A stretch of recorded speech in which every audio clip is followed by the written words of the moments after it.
whatever calamity happened to you, whatever struck, any kind of calamity that struck, somebody got in a car accident, somebody got diagnosed with a disease, somebody's family member passed away, somebody lost a job, somebody got into a fight with their spouse and they're getting divorced, somebody, ran away from home, somebody, they don't want to deal with their family anymore, so they blocked every number and now they're just gone forever. You have a brother that doesn't talk to you, won't pick up your calls, won't respond to your text messages. You have a son who hates your guts. You have a mother who just walked away from the family. It happens. People experience different kinds of calamities in life.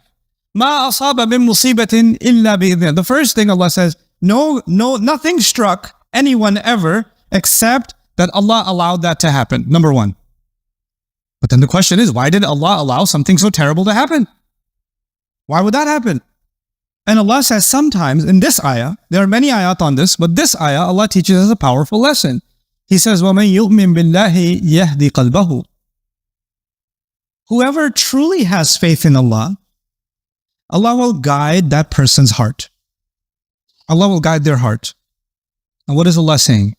Allah is saying, my heart feels anxiety, my heart feels anger, my heart feels sadness, my heart feels frustration, my heart feels this person got away with something, they deserve justice, they got away with it. My heart feels that it was unfair, my heart feels unrest, my heart feels all of these things. But if I have Iman in Allah, Allah will guide my heart through these negative emotions. Actually, some of those negative experiences are a test of my Iman, and if I do have Iman, Allah will guide my heart. In other words, I'm supposed to go through some of these difficult experiences to truly experience guidance. I have to go, and this will be the way my Iman gets secured. And Iman is the greatest asset a human being can have, because on Judgment Day, the only thing that matters, إِلَّا مَنْ أَتَى اللَّهَ بِقَلْبٍ سَلِيمٍ. The only people, nothing will be of any benefit except people who come before Allah and they have a good heart. And the only way to have a good heart is to have Iman in that heart. And the only way to have Iman in that heart is Allah will guide that heart. And the only way that heart to be guided is to go through a tough experience and hold on to your faith anyway. And not let that be shaken. And you stay the course. So this is a remarkable thing Allah has said. In this ayah, Allah is telling us to face a traumatic experience, to face it, to deal with it, but deal with it with faith and not let it change you. And this is why the best people that ever lived, the prophets themselves, every one of them are victims of trauma, if you want to use psychological terms. Every one of them were surrounded by toxic people. Every one of them had their boundaries crossed. Every one of them.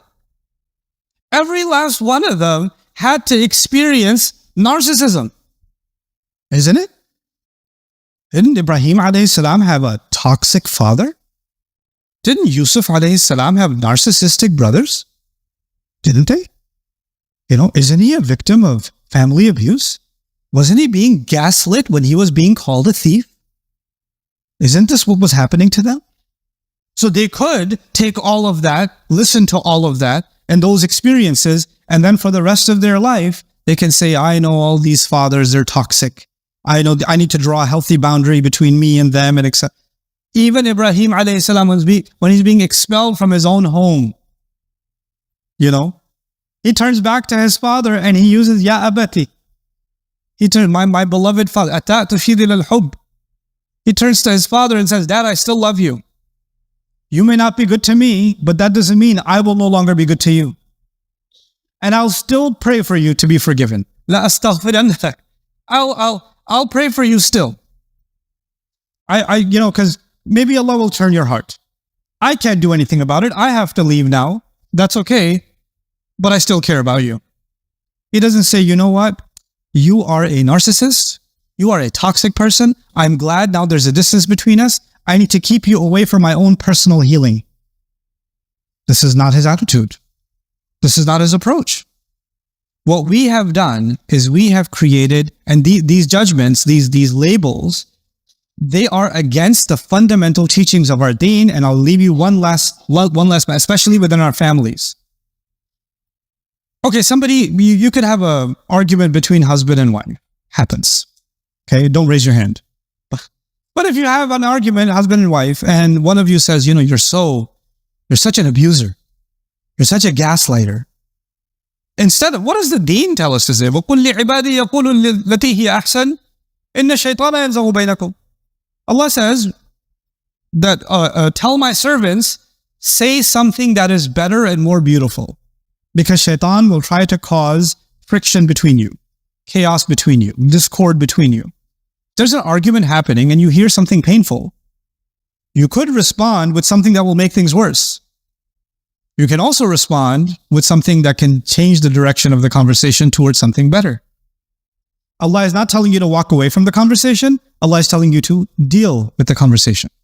If the conversation is completely out of hand, Allah is saying, إِذَا خَاطَبَهُمُ الْجَاهِلُونَ قَالُوا سَلَامًا. When the ignorant address them, they walk away peacefully. They say peace. They don't walk away stormed out.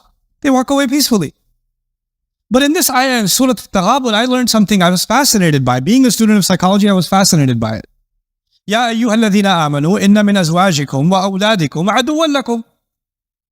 Those of you who believe, some among your children and among your spouses, there may be enemies for you. This is in Medina. The surah was revealed in Medina. Rasulullah sallallahu alaihi wasallam was living among the Jewish and Christian tribes, and he was also among the Muslims were actually leading towards nifaq. They were leading towards hypocrisy. And you don't know in your family who really has Iman, who doesn't. There was a mix. And Allah is that. Now the Prophet ﷺ says, get ready for Badr or get ready for Uhud. And some family members saying, why are you going to get yourself killed? Stay home. Just tell them you got sick. I'll just say you overslept. And tell them later. And they're trying to hold you back. They're trying to, because they don't want him to go. Well, why do you have to go every morning at Fajr? Can you just stay? And they're having these conversations. And Allah Azza wa Jal tells him that there may be among you so people that the family is so extreme that they might even be enemies for you. That extreme. I mean, you don't use this ayah and go home and say, now I know what you are to me.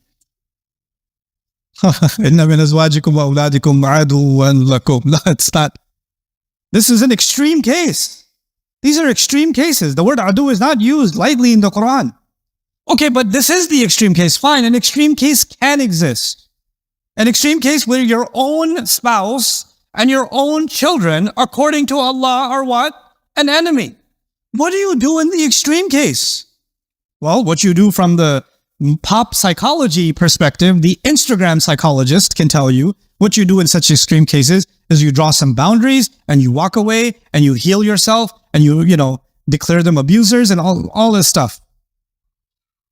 And what does the Quran say? وَإِن تَعْفُوا وَتَصْفَحُوا وَتَغْفِرُوا فَإِنَّ اللَّهَ غَفُورٌ رَحِيمٌ.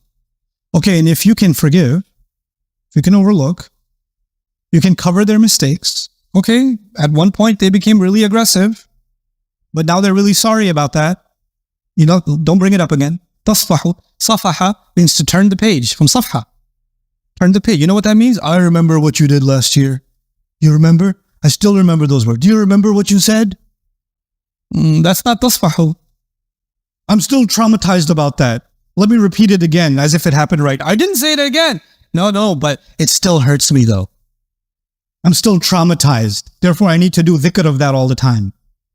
I need to give you a khutbah about that all the time. Allah says, if you can just turn the page, then Allah is forgiving too. Maybe things will reconcile. Even in the worst case, there's room for reconciliation. There's room to make things better.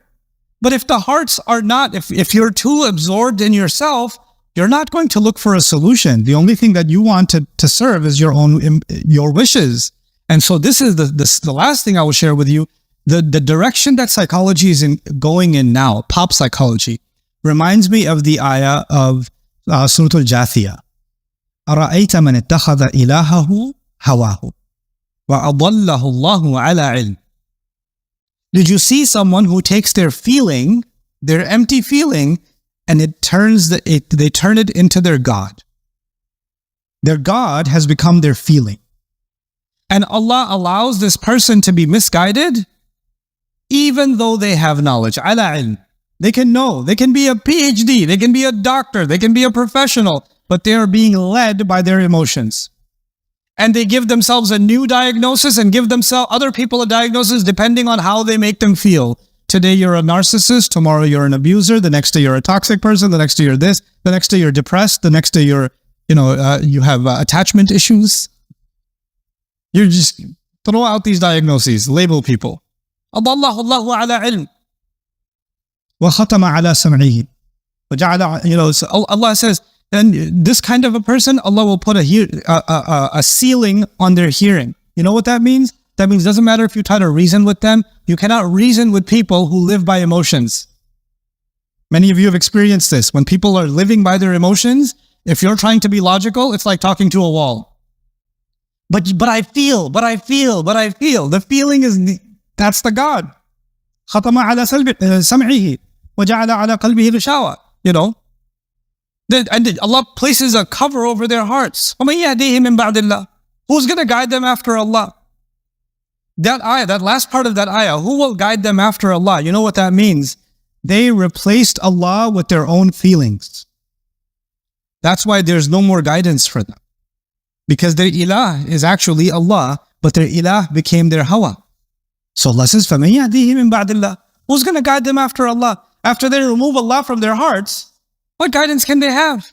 On the flip side, contemplate Surah Al-Taghabun. When a person experiences difficulty and trauma and actual difficulty in their life, whoever turns back to Allah in faith, يَهْدِي قَلْبَهُ, Allah will guide that person's heart. وَاللَّهُ بِكُلِّ شَيْءٍ عَلِيمٌ. Allah knows everything. There's nothing Allah doesn't know. May Allah Azza wa Jal guide our hearts and not allow us to become, worshippers of our own feelings, and actually remain worshippers of Allah in the depths of our hearts. And may Allah not make us of those who easily pass judgment on others unjustifiably. I know the khutbah is already over, but one last thing I will share with you. We cannot judge another person's heart in Islam. I cannot point at you and say, you're a munafiq, you have nifaq in your heart. I can't do it. But there's no way for me to know. Even Allah did not let Musa know if Fir'aun has kufr in his heart or not. لَعَلَّهُ يَذَّكَّرْ أَوْ يَخْشَى. Go talk to him nicely. قُولَ لَهُ قَوْلًا لَيِّنًا. Both of you go talk to him nicely. Maybe he'll get a reminder. Maybe there's some part of his heart that can benefit from a reminder. You don't know. Ya Allah, it's Fir'aun. He kills babies. Come on. The guy's heart is made of some kind of special stone that will never crack. No. You don't know. You don't get to know. This is Allah telling Musa alayhi salam about Fir'aun. So I cannot judge another person's heart, but in this new psychology, I can easily judge another person's heart. The moment I call somebody a narcissist, I'm judging them for their arrogance. The moment I call somebody one of these terms, I'm not actually judging their actions. I'm judging the state of their hearts. Be careful. This is not something our deen allows. But we've made this a normal practice because we're enamored by these terms now. If you're going to understand these terms, if you're not a student of the subject, don't do it. Don't misdiagnose yourself and misdiagnose others. It's only creating a problem in our society and in our families.